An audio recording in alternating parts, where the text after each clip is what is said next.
20 August, গভীর রাত। চারপাশ যখন ঘুম স্তব্ধ, রংপুরের মাছুয়াপাড়া এলাকার একটি বাড়িতে তখন ঘটে যায় এমন হত্যাকাণ্ড যার নির্মমতা এখনো মানুষকে শিউরে তুলছে। অবসরপ্রাপ্ত শিক্ষক গণপতি চক্রবর্তী, তার স্ত্রী প্রীতিলতা চক্রবর্তী, মেয়ে আগামী চক্রবর্তী এবং 12 বছরের শিশু প্রিয়ম চক্রবর্তী একই পরিবারের চারজন মানুষকে হত্যা করা হয় মাত্র আধা ঘন্টার ব্যবধানে। শুরুতে ঘটনাটি দেখে মনে হতে পারত এটি হয়তো পরিকল্পিত কোনো ডাকাতি। ঘরের আলমারি, ড্রয়ার এলোমেলো, জিনিসপত্র ছড়িয়ে ছিটিয়ে, এমনকি আলামত নষ্ট করতে ভুক্তভোগীদের মোবাইল ফোনও ডিটারজেন্ট মেশানো পানিতে ভিজিয়ে রাখা হয়েছিল। কিন্তু ঘাতকদের ছোট ছোট কিছু ভুলই শেষ পর্যন্ত পুরো ঘটনা পুলিশের সামনে খুলে দেয়। ঘটনার রাতে নির্মাণাধীন ভবনের ছাদে ইয়াবা সেবন করছিল দুই তরুণ, মুগ্ধ ও সিদ্ধার্থ। তারা ছিলেন নিহত শিক্ষক গণপতি চক্রবর্তীর প্রতিবেশী এবং পরস্পর মামাতো ভাই। ছাদে শব্দ শুনে ঘুম থেকে উঠে গণপতি চক্রবর্তী সেখানে যান।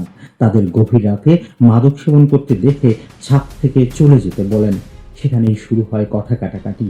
এক পর্যায়ে পরিস্থিতি ভয়াবহ হয়ে ওঠে।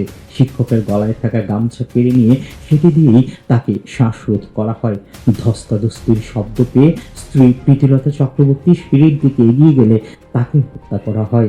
এরপর মেয়ে আগামী চক্রবর্তী ছুটে এলে তাকেও একইভাবে প্রাণ দিতে হয়। সব শেষে ঘরের ভেতর থেকে বেরিয়ে আসে 5ম শ্রেণীর ছাত্র 12 বছরের প্রিয়ম। তাকেও হত্যা করে ঘাতকেরা। অল্প সময়ের মধ্যেই নিভে যায় একটি পরিবারের 4টি জীবন। কিন্তু হত্যার পর ঘটনাস্থলে ঘাতকদের আচরণ আরো বেশি চমকে দেওয়ার মতো ছিল। পুলিশের জিজ্ঞাসাবাদে তারা জানায়, হত্যাকাণ্ডের পর তারা নিহতদের বাসাতেই ছিল। ফ্রিজ খুলে শশা ও খেজুর বের করে খায়। খেজুরের বিচি মেঝেতে পড়ে থাকে, আর শশার একটি অংশ ঘটনাস্থলে থেকে যায়। ঘাতকরা হয়তো ভেবেছিল এসবের কোনো গুরুত্ব নেই, কিন্তু তদন্তকারীদের কাছে এই ছোট আলামতি হয়ে ওঠে একটি বড় সূত্র।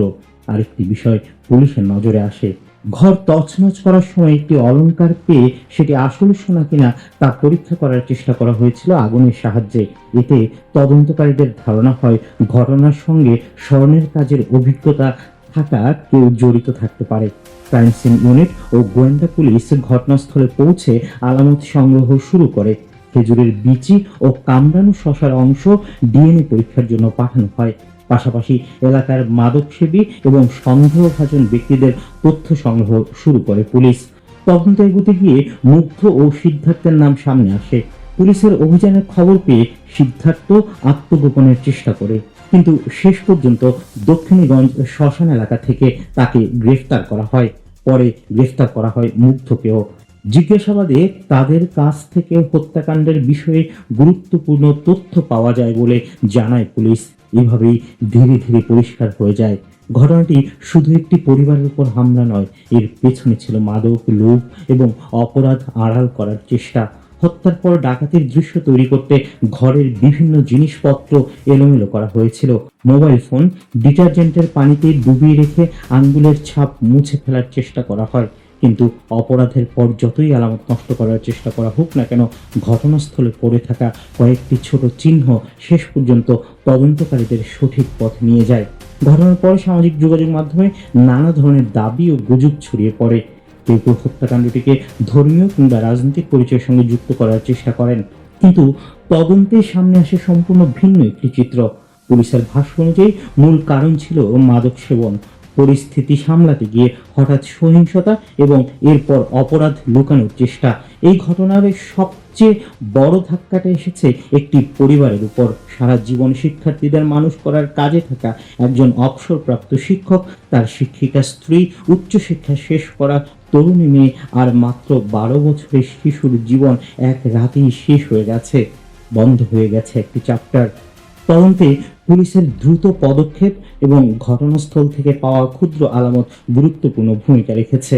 এই মামলা এখন মূল প্রত্যাশা একটাই, তদন্ত যেন শেষ পর্যন্ত নিরপেক্ষভাবে এগিয়ে যায় এবং আদালতে প্রমাণিত অপরাধের জন্য দোষীদের সর্বোচ্চ আইনগত শাস্তি নিশ্চিত হয়। পাশাপাশি মাদকের বিস্তার ঠেকাতে আইন প্রয়োগের পাশাপাশি মাদক সরবরাহ ও ব্যবসার সঙ্গে জড়িত পুরো চক্রের বিরুদ্ধে কার্যকর ব্যবস্থা গ্রহণ করা অতীব জরুরি।